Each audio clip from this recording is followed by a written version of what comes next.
Good morning, guys. Welcome to Grammar and Writing Lesson 77. Start off with your vocabulary. We're looking at two words today. They sound the same, but they are not spelled the same, and they do not have the same meaning. So the first one is born, B-O-R-N-E, with an E on the end. This word born means supported, carried, or produced. So it's not born as in when a person is born. Born is in supported, carried, or produced. For example, the conscientious son, by the way, conscientious means that you kind of are aware of what you're doing, you're aware of other people's needs.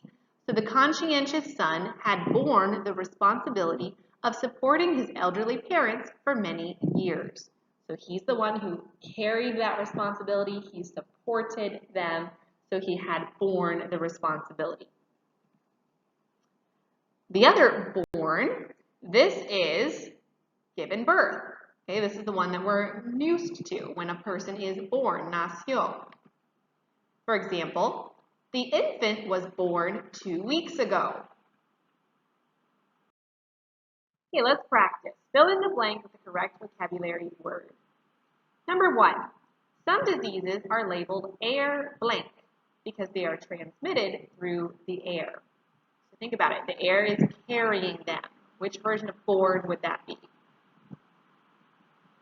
Number 2, do you know when the litter of kittens was blank?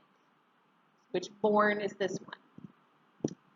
Number 3, the baby was blank with a funny shaped head, but it is normal now. And number 4, the widower had blank his grief well. So this is the idea of showing. So in English we use the word that you carry this well, you support yourself well. So which type of born is that?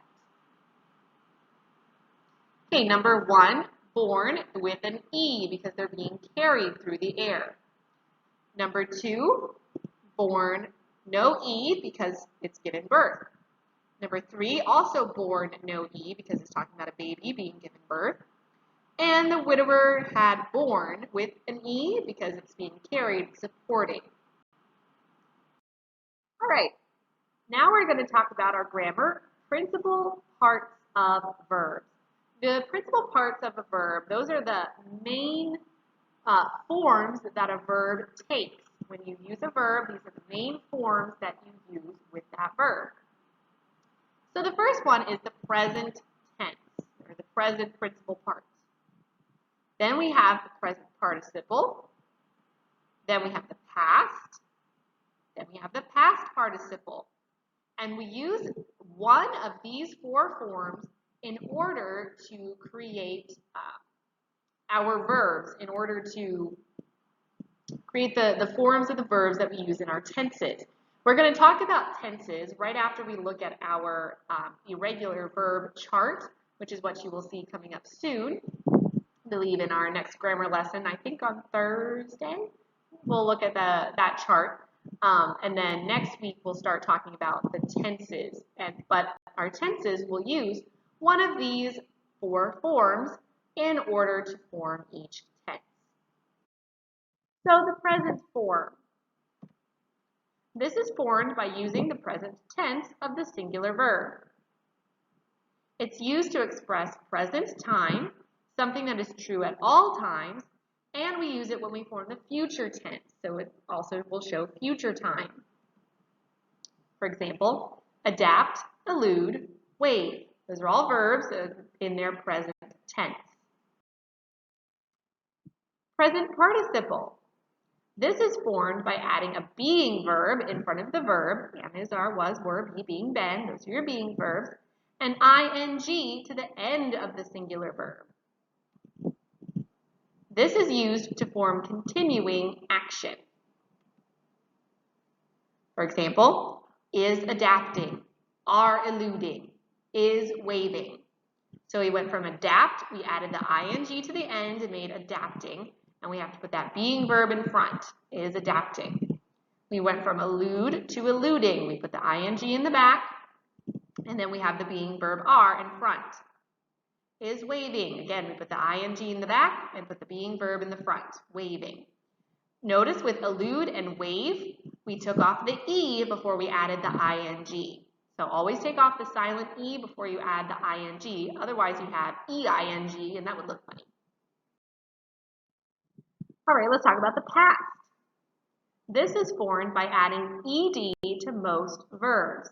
The ones that don't, we call those irregular verbs, and we have several, and we'll look at that in our upcoming lesson. This is used to express past time, so time that has already happened. So present is something that's happening now, is continuing to happen, or will happen in the near future. And present participle is continuing action, so stuff that's going on right now and continues to be going on. And then past is what happened before, what happened in the past. So we form that by adding ed, adapted, alluded, waved. Notice that with alluded and waved, we didn't add ed plus the e that was already there, we just added d. So eluded, we only added the d because we already had an e at the end, but we don't double the e, because then you have eluded or waved, and that would be funny. Past participle. This is formed by adding have, has, or had to the past tense of the verb. For regular verbs, the past and past participle have the same form, except for the have verb being in front. This is used to form perfect tenses. Don't worry about that. We'll talk about what perfect tenses are another time, but honestly, we're not going to get to that this year. Have adapted. So we took our past tense adapted, we put the have verb in front. Have alluded, have waved, or you, depending on what your subject is, has adapted or had adapted, things like that. To find the principal parts of verbs, follow this pattern using any verb. So for the present, today I, and then put your verb in there. If it sounds funny, then it's probably not the right form. If you say, today I adapt, yes, that's correct. But if you say,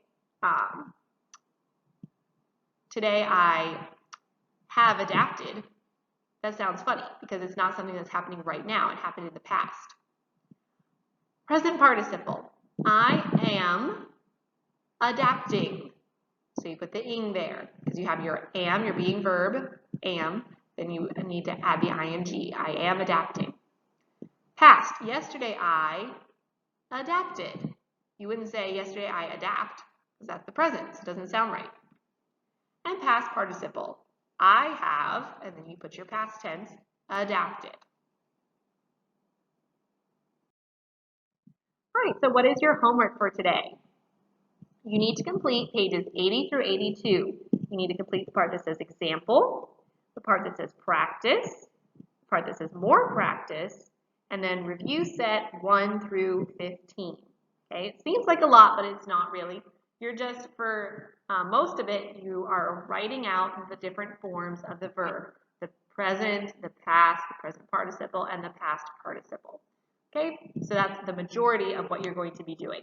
Let me know if you have any questions, if you feel confused about how to form the parts of the verb, if you're not sure about spelling or anything like that, and I would be happy to help you. All right, guys, that's it for this lesson. Have a great day.